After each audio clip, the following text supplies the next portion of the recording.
नमो अरिहंताणं नमो सिद्धाणं नमो आर्याणं नमो विज्जायाणं नमो लोये सव्यसाहुणम् एषो पंच नमोकारो शब्दपावपणासनो मंगलाणं च सव्यसें परमं हवै मंगलम् मंगलम भगवान वीरो मंगलम गौतम प्रभु मंगलम सुलभद्राज जैनो धर्मोस्तु मंगलम ओंकार बिंदु संयुक्तम नित्यं ध्यायन्ति योगिनः कामदं मोक्षदं चैव ओंकाराय नमो नमः अज्ञानतिमिरान्धनं ज्ञानं जनशलाकया नेत्रमुन्मीलितं येन तस्मै श्रीगुरुवे नमः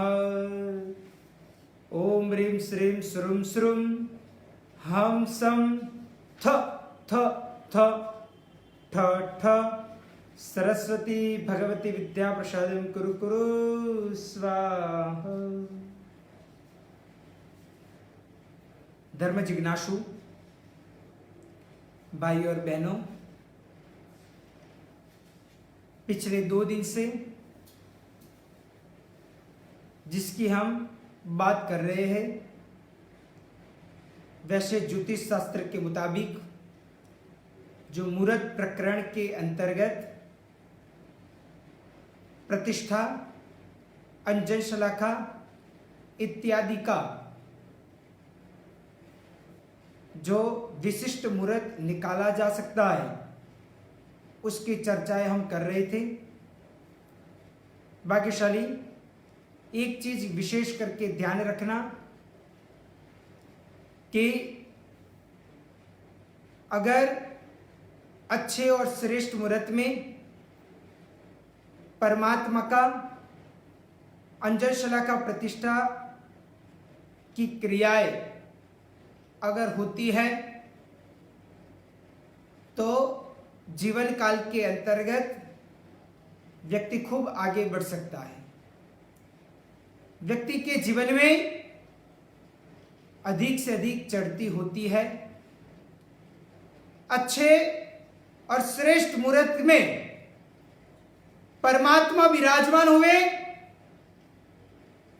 तो वो व्यक्ति को परमात्मा का यह जो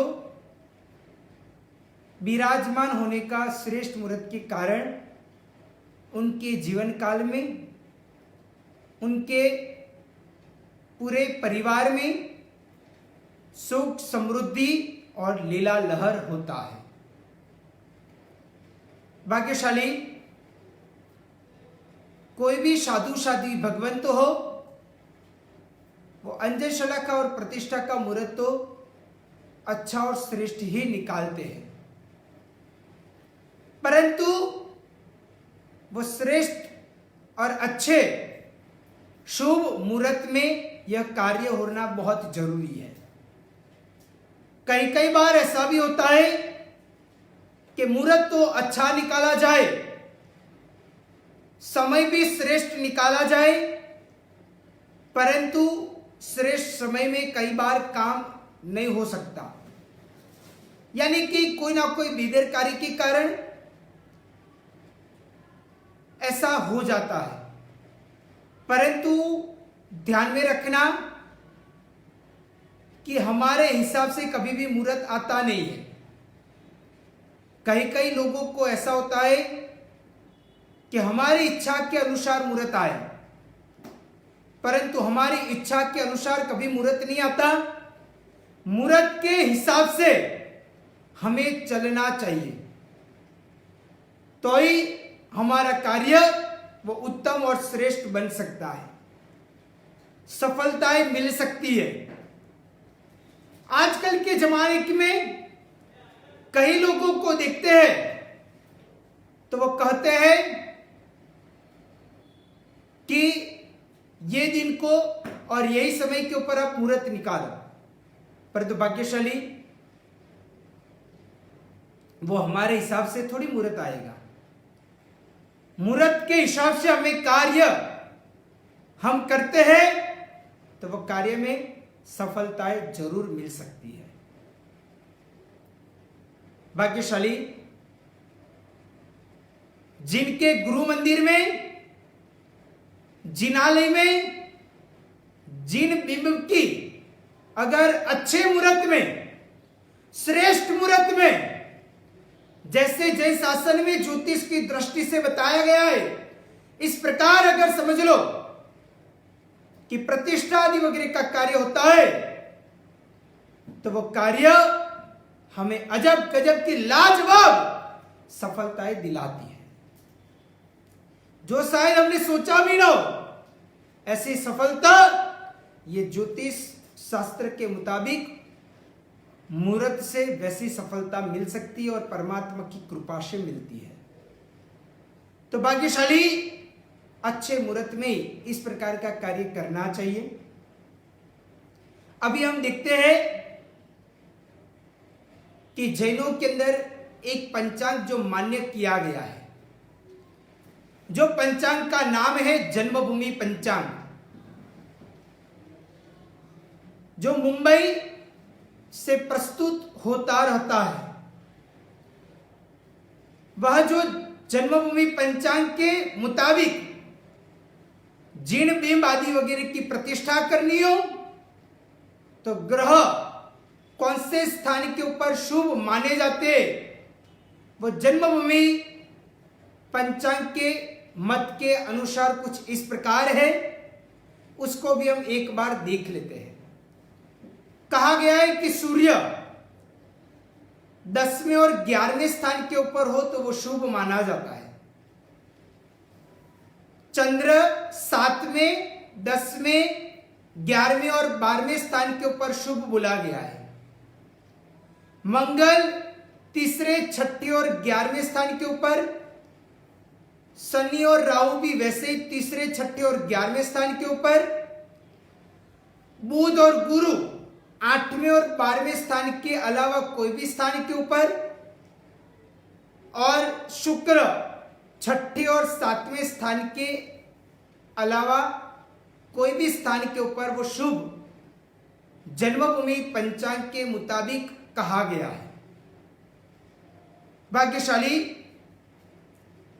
प्रतिष्ठा मुहूर्त में अगर निर्बल ग्रह हो तो उसका क्या फलादेश मिलता है, क्योंकि अगर प्रतिष्ठा का कार्य बहुत उत्तम माना जाता है, परमात्मा के अंतर्गत उनकी प्रतिमा जी में आंखों के अंदर अंजन करते हुए, अंजन शलाखा करते हुए परमात्मा के अंतर्गत अंदर प्राण डालने की प्रक्रिया यानी कि उत्कृष्ट प्रक्रिया मानी जाती है।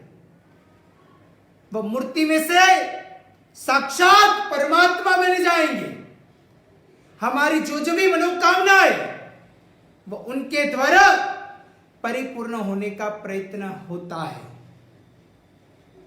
तो इसलिए यह प्रतिष्ठा और अंजन शला का कार्य कोई सामान्य नहीं बोला जाता है, और अगर यह उत्कृष्ट कार्य है तो उसमें ग्रह भी बलवान और अच्छे प्रकार की यानी कि उत्कृष्ट शुभ प्रकार के होने का प्रयत्न करना चाहिए।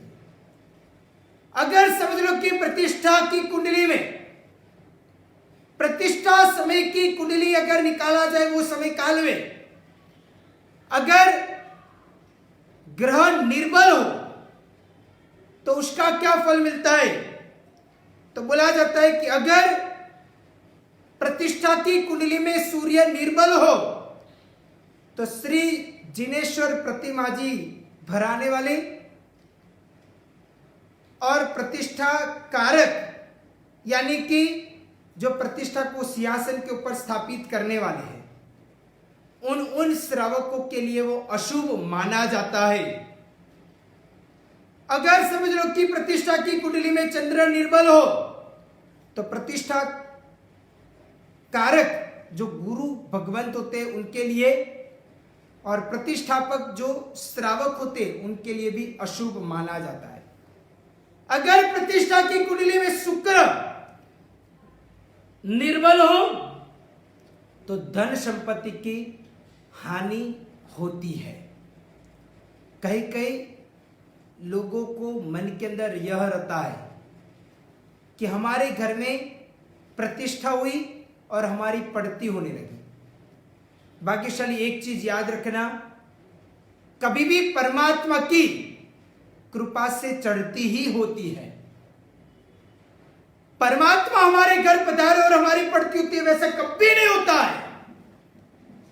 परंतु कहीं कई लोगों को ऐसी गलतफहमियां है, तो याद रखना चाहिए कि वह मुहूर्त के अंदर कुछ चूक हो गई है। मुहूर्त में कोई ना कोई प्रकार की बेदरकारी रह चुकी है, इस कारण से ऐसा हो सकता है। अभी भाग्यशाली प्रतिष्ठा कुंडली में, और वो कुंडली के अंतर्गत युति के अंतर्गत, युति यानी कि मैंने आगे भी आपको का वापिस कह रहा हूं, कोई एक ही खाने के अंदर एक ही भाव में कुछ 2 या 3 ग्रह एक साथ में हो तो उसको युति कहा जाता है। तो इस प्रकार प्रतिष्ठा की कुंडली में कुछ ऐसे युतियां होती है तो उसका क्या फलादेश मिलता है वो भी हम देखते हैं। अगर प्रतिष्ठा की कुंडली में चंद्र के साथ मंगल होता है, या तो फिर चंद्र के ऊपर मंगल की दृष्टि होती है, या तो फिर सूर्य चंद्र की युति होती है, तो प्रतिष्ठा के समय के ऊपर अग्नि का भय रहता है। यानी कि अग्नि के द्वारा कोई उपद्रव हो सकता है। शनि और चंद्र की अगर युति प्रतिष्ठा की कुंडली में होती है तो वह मृत्यु का भय रह सकता है। भाग्यशाली आपको शायद मालूम ही होगा, आज से करीब 800-900 साल पहले हो गए कलिकाल सर्वज्ञ हेमचंद्र सूरीश्वर जी महाराज साहब, उनके जीवन काल की बनी हुई सत्य की घटना कह रहा हूं। हेमचंद्र सूरीश्वर जी महाराज साहब के कोई शिष्य या प्रशिष्य आदि वगैरह, उनके परिवार में एक बालचंद्र मुनि थे, और कुमारपाल महाराजा के पश्चात जो अजयपाल आया, वो अजयपाल और बालचंद्र मुनि दोनों एक दूसरे से मिल चुके थे। जब इस प्रकार प्रतिष्ठा का समय आया, तब अजयपाल ने बालचंद्र मुनि को कह दिया था कि अब प्रतिष्ठा का मुहूर्त थोड़ा बहुत चेंज कर दो। और बालचंद्र मुनि के अंडर में यह प्रतिष्ठा वक्त के अंदर थाली डंका बजाने का कार्य उनके अंडर में था। तब उन्होंने जो मुहूर्त के ऊपर थाली डंका बजाना चाहिए उसमें थाली डंका नहीं बजाया, परंतु कुछ अलग ही मुहूर्त में उन्होंने थाली डंका बजवाया। और यह देखते हुए और यही समय में प्रतिष्ठा हुई। उसके बाद हेमचंद्र सूरीश्वर जी महाराज साहब को पता चला और उन्होंने कुमारपाल को कहा, अभी मैं टुक समय में काल धर्म की ओर आगे बढ़ने वाला हूं, तेरे बाद अजयपाल पाठ के ऊपर, राजपाट के ऊपर आने का प्रयत्न होगा। तो भाग्यशाली ये सब कुछ हम समझ सकते हैं कि मुहूर्त के अंदर अगर थोड़ी सी भी चूक हो जाए तो बहुत बड़ा नुकसान हमें शायद हो सकता है।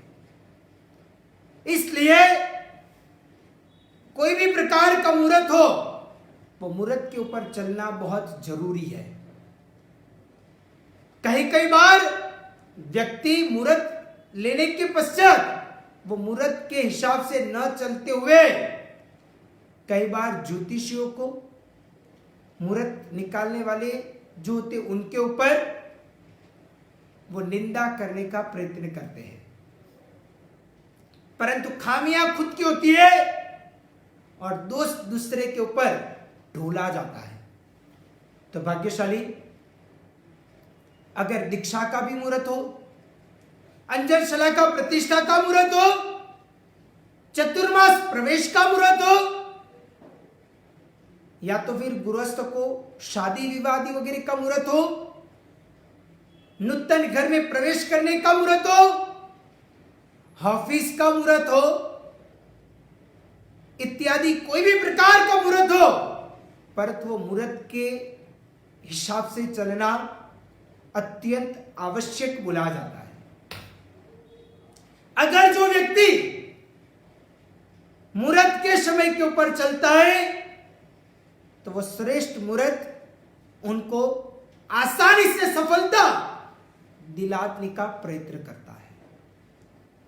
अगर समझ लो कि सूर्य, मंगल, शनि, राहु और केतु, इसमें से कोई भी एक ग्रह 7वें स्थान में रहे हुए शुक्र के साथ हो तो शिल्पी के ऊपर, प्रतिष्ठा कारक श्रावक के ऊपर और प्रतिष्ठा करवाने वाले गुरु महाराज के ऊपर कोई ना कोई हानि जरूर आ सकती है। सूर्य, मंगल, शनि या 3 ग्रह में से कोई एक ग्रह केंद्र या त्रिकोण में हो, यानी कि कुंडली में पहला, चौथा, 7वां और 10वां स्थान, यह एक प्रकार से बोला जाता है कि वो केंद्र कहा जाता है। दूसरे नंबर में कहा गया है कि त्रिकोण, तो 5वां और 9वां स्थान वो त्रिकोण माना जाता है। तो यह स्थान के ऊपर अगर होता है तो मंदिर की आशातना के कारण दिन प्रतिदिन पढ़ती भी आ सकती है, इसका भी बराबर ध्यान रखना चाहिए।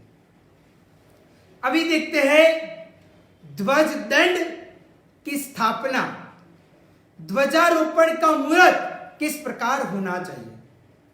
भाग्यशाली कहा गया है कि श्री जिनेश्वर परमात्मा के जिन बिंब की प्रतिष्ठा के समय के ऊपर ही ध्वज दंड और ध्वजारोपण का मुहूर्त भी शुभ माना जाता है। प्रतिवर्ष जब जब भी प्रतिष्ठा का दिन आता है उसमें शुभ मुहूर्त यानी कि शुभ होरा आदि वगैरह लेते हुए मध्याह्न के पहले ध्वजा लहराने का प्रयत्न करना चाहिए। भाग्यशाली, अगर आपको शुभ होरा का ज्ञान मिला हो तो बहुत अच्छी बात है। अगर आपने होरा का ज्ञान न लिया हो तो हमारे कुछ आगे के प्रवचनों के दौरान इंस्टेंट मुहूर्त समाधान के अनुसार होरा का विशिष्ट ज्ञान हमने आपको सभी को देने का प्रयत्न किया है। वो होरा का ज्ञान आप जरूर वापिस पढ़ते हुए प्राप्त कर सकते हो। तो इस प्रकार अच्छे होरा के अंतर्गत ध्वजा चढ़ाने का प्रयत्न करना चाहिए। अगर समझ लो कि ध्वज दंड जीर्ण हो जाए, नूतन ध्वज दंड की प्रतिष्ठा आदि वगैरह करवानी हो तो प्रतिष्ठा का जो दिन होता है वो दिन या तो उससे आगे या तो पीछे कुछ 3 दिन के अंदर कोई शुभ दिन आता है तो उसमें जरूर वो ध्वजा का ध्वज दंड का कार्य करने का प्रयत्न करना चाहिए और उसके द्वारा ही अपने जीवन काल में सफलताएं हासिल करनी चाहिए। भाग्यशाली, इस प्रकार प्रतिष्ठा अंजनशला का मुहूर्त का प्रकरण इधर परिपूर्ण करते हैं। आगे देखते हैं कि कल हमने देखा था कि मेष राशि वाले जिनके नाम के अक्षर अ, ल, ई के ऊपर से शुरू होते हैं, जिनकी जन्म कुंडली में 1 नंबर जहां पे लिखा हुआ वहां पे चंद्र है तो समझ लो कि इनकी राशि मेष है, तो उनके लिए सामान्यतः फलादेश, क्योंकि मेष राशि वाले का फलादेश कुछ इस प्रकार का है। यह फलादेश भी हम देखते हैं, परंतु कोई कोई बार कुंडली में कोई ग्रह आदि वगैरह के कारण वो फलादेश बदल भी सकता है, चेंज भी हो सकता है। परंतु सामान्य मेष राशि वाले जनरल व्यक्ति का स्वभाव, जनरल उनका फलादेश इस प्रकार का कुछ माना जाता है। कहा गया है, कल ही हमने देखा था, उससे आगे बढ़ते हैं तो मेष राशि वाले को पहले 7वें और 13वें वर्ष के ऊपर उनको कुछ बुखार, ताव, सर्दी आदि वगैरह रोग आ सकता है। 16वें और 17वें वर्ष के ऊपर उनको कोई चेपी रोग भी हो सकता है। 3रे और 12वें वर्ष के ऊपर जल का घात भी मेष राशि वाले को हो सकता है। सामान्य तरीके से ऐसा कहा जाता है कि मेष राशि वाले का 25 साल की उम्र में उनका करीब करीब शादी यानी कि लग्न सुख आदि वगैरह उनको मिल सकता है। 32 साल की उम्र के अंतर्गत मेष राशि वाले को कोई शस्त्र से पीड़ा आदि वगैरह भी हो सकती है। ये सब कुछ मेष राशि वाले का सामान्यतः जनरली इस प्रकार का फलादेश बोला जाता है। कुछ अच्छे बुरे ग्रह के अनुसार उसका फलादेश कुछ चेंज भी हो सकता है। मेष राशि वाले जनरली व्यक्ति शरीर से दुबले पतले होते हैं, उनकी चाल फास्ट होती है, एकदम जल्दी चलने वाले वैसे वो व्यक्ति होती है। वो व्यक्ति ज्यादातर महत्वाकांक्षी होते हैं, साहसिक वृत्ति वाले होते हैं, बहुत चालाक और चतुर ऐसे वो मेष राशि वाले होते हैं। मेष राशि वाले व्यक्ति ऐसे होते हैं कि उनको जो चीज अच्छी लगती है तो वो चीज वो जरूर प्राप्त करने का प्रयत्न करते हैं। अगर सामने वाला व्यक्ति कितना भी आग्रह करे परंतु उनको वो चीज प्रिय न हो तो वो बिना शर्म भी उनको मना करने का प्रयत्न कर सकता है। सामने वाले को क्या लगेगा उसका बिल्कुल भी मेष राशि वाले व्यक्ति विचार नहीं करते। मेष राशि वाले व्यक्ति के अंतर्गत त्याग वृत्ति होती है, परंतु वो खुद के लिए नहीं होती। दूसरी बात, मेष राशि वाले अपने परिवार, कुटुंबीजन, मित्रवर्ग, समाज, संघ आदि वगैरह के अंतर्गत उनको होता है कि मेरा ही वर्चस्व ज्यादातर होवे, मेरा ही प्रभुत्व होवे, मैं ही आगे बढ़ूं, मेरे हाथ के नीचे ही सभी लोग रहे। इस प्रकार उनकी मनोकामना अधिक से अधिक रहने का प्रयत्न होता है। मेष राशि वाले व्यक्ति चाहे कड़वा बोलता है परंतु सत्य बोलने वाला वैसा व्यक्ति होता है। मेष राशि वाले व्यक्ति के जीवन काल में ईर्ष्या वृत्ति भी होती रहती है, यानी कि उसके सामने और कोई व्यक्ति की कोई प्रशंसा करता है तो उनको अच्छा नहीं लगता है। उनके जीवन काल के अंदर ईर्ष्या बढ़ने का प्रयत्न हो सकता है। जो मेष राशि वाले होते हैं वह अपना कभी भी गुनाह कबूल करने का प्रयत्न नहीं करेगा, ऐसा प्रकार का वो व्यक्ति होता है। मेष राशि वाले व्यक्ति ज्यादातर प्रकार से जो पुराना जो रास्ता होता है, पुराना जो चिला चालू पद्धति होती है उसको छोड़ते हुए कुछ नया ही रास्ता, कुछ नया ही मार्ग प्रस्तुत करने का प्रयत्न मेष राशि वाले करते हैं। मेष राशि वाले ऐसे तो काम के अंदर बहुत व्यस्त होते हैं, परंतु जैसे ही वो काम में से फ्री हुए तुरंत ही बातों के ऊपर चढ़ जाते हैं और बातों का बड़ा बनाने का उनका मन अधिक से अधिक होता रहता है।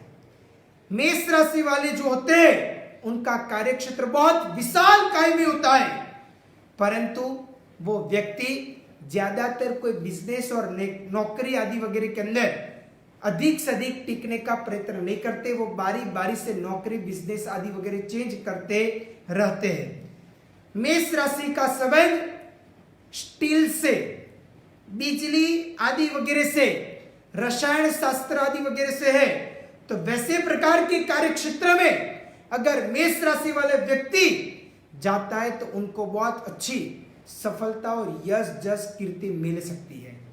भाग्यशाली ये सब कुछ मेष राशि का सामान्यतः फलादेश है। उसमें कोई ग्रह आदि वगैरह आए तो फलादेश चेंज भी हो सकता है। मेष राशि वाले को व्यक्ति को जनरली रोगों के अंतर्गत सिर का दुखावा होना, दर्द होना, मगज के रोग आना, ब्रेन ट्यूमर होना, लकवा यानी कि एक प्रकार से पैरालिसिस हो जाना, इस प्रकार के रोग होने की संभावना उनके जीवन काल के अंदर विशेष रहती है। मेष राशि यानी कि अग्नि तत्व की राशि है, तो अग्नि के द्वारा उनको ईजा होने की भी संभावना रह सकती है। मेष राशि वाले का पाचन तंत्र एकदम मजबूत नहीं परंतु निर्बल होता है, परंतु ऐसे प्रकार के व्यक्ति की यानी कि मेष राशि वाले की रोग प्रतिकारक शक्ति मजबूत होती है और उस कारण उनके जीवन काल में जनरली रोग आना दूर होता है। जब जब भी बड़ी बड़ी प्रकार की ऐसी रोग आए और उनकी रोग प्रतिकारक शक्ति कम हो जाए तब भी ही उनको जनरली रोग अधिक उनके ऊपर हमला होने का प्रयत्न हो सकता है। तो भाग्यशाली यह मेष राशि वाले का जनरली सामान्यतः फलादेश हुआ। प्राय कुछ ऐसा ही हो सकता है, परंतु कोई ग्रह आदि वगैरह के कारण ये फलादेश बदल भी सकता है। उसलिए कंप्लीटली ऐसा ही होता है वैसा मानना हितावह नहीं है, परंतु जनरली ऐसा प्रकार का हो सकता है। ये चीज अवश्य में ध्यान में रखना। आज इधर तक रखते हैं, कल भी कुछ ज्योतिष की बहुत जरूरी जीवन में जानने लायक बाबतों को मैं लेके आऊंगा।